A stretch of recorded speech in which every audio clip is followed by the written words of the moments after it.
I solved my Jeep Gladiator noise problem. Sort of. Well, good morning everybody and welcome back to Rob Motive JT. If you're new here and you haven't subscribed yet, please consider smashing that subscribe button right now.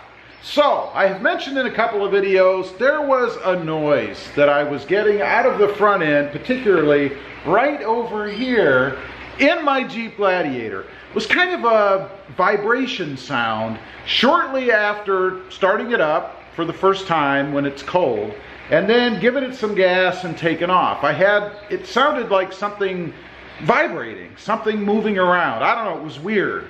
So I got to thinking, you know, the only thing that I've done that would impact that would be the cold air intake, right? The S&B cold air intake that I've installed right here. So recently I shot another video. I took the top off of the cold air intake, trying to see if I got any more sound out of it. You know, a more guttural, throaty sound.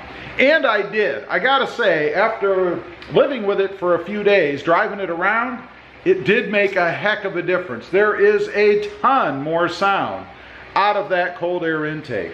Now, there's been a couple of concerns about that. People have said, well, isn't that going to suck in hot air from the engine bay? Yeah, probably. I guess it would. And can stuff get in there? Well, yeah. I mean, it's open, so stuff could get in there. Someone even mentioned about taking it out in deep water and maybe water going in. Well, you're only supposed to, I think the limit is like 32 inches or something, right? Whatever that works out to be.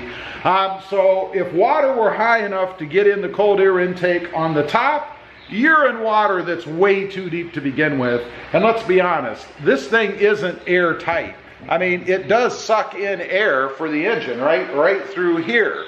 So if you were in water that was this high, water would flow in here anyway, get in your engine, and you would have a bad day.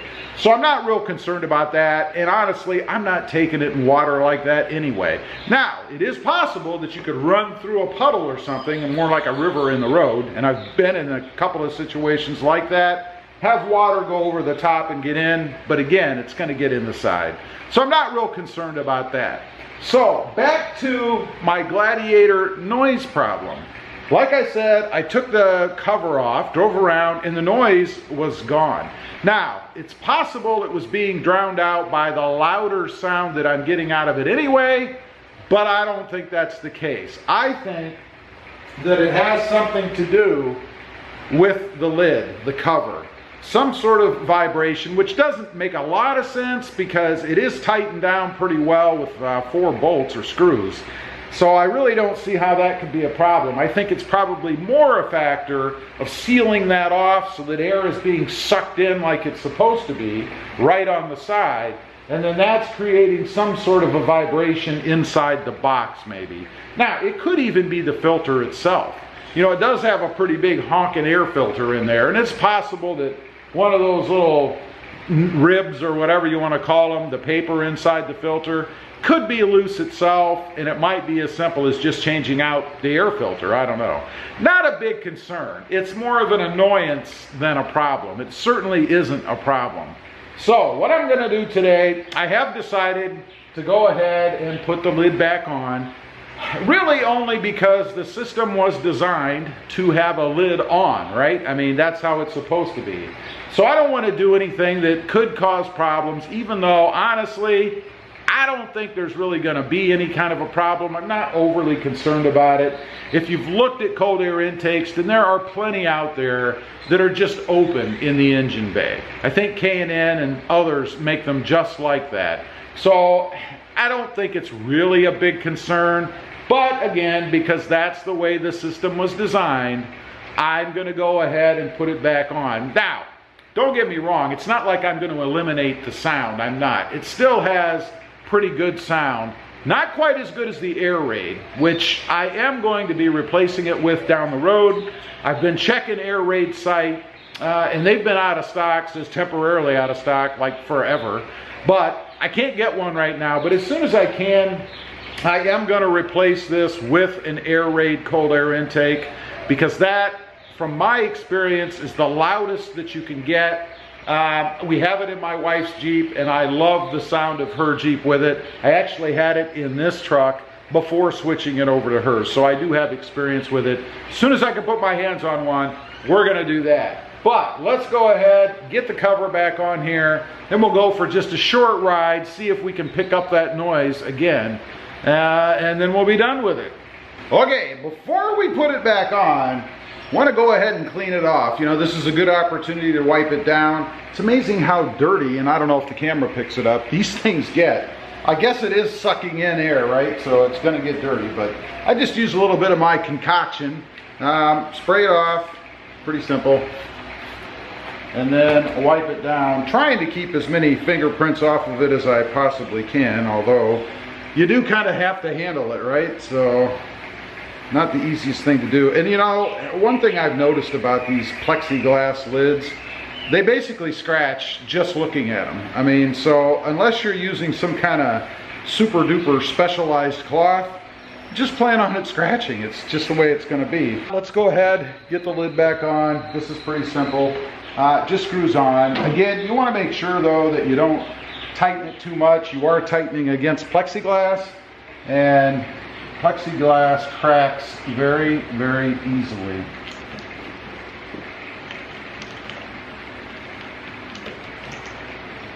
Got it all tightened down. Quick little tip for you. Make sure you don't over tighten the screws to put it back on. Again, this plexiglass will crack very easily, so just snug it up. You don't have to kill it. It isn't going anywhere. And it'll be a real drag if you crack your brand new cold air intake lid, you know? So, let's go for a ride.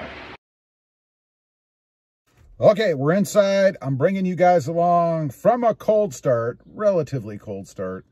And then we're gonna back up and give it some gas. Let's go.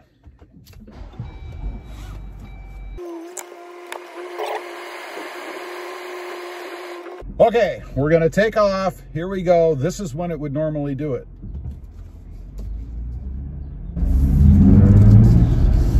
There it was. I don't know if you guys heard that.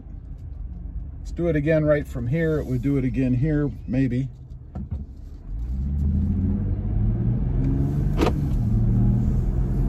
Didn't really do it there, so let me stop. We'll give it some gas from a stop again.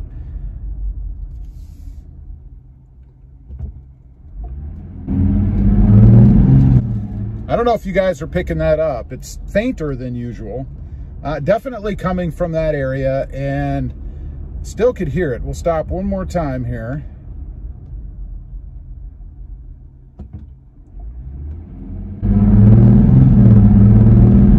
Did you catch that? Again, I don't know. It's not a hugely overly pronounced sound. I'm going to turn the air back on now because I'm dying in here.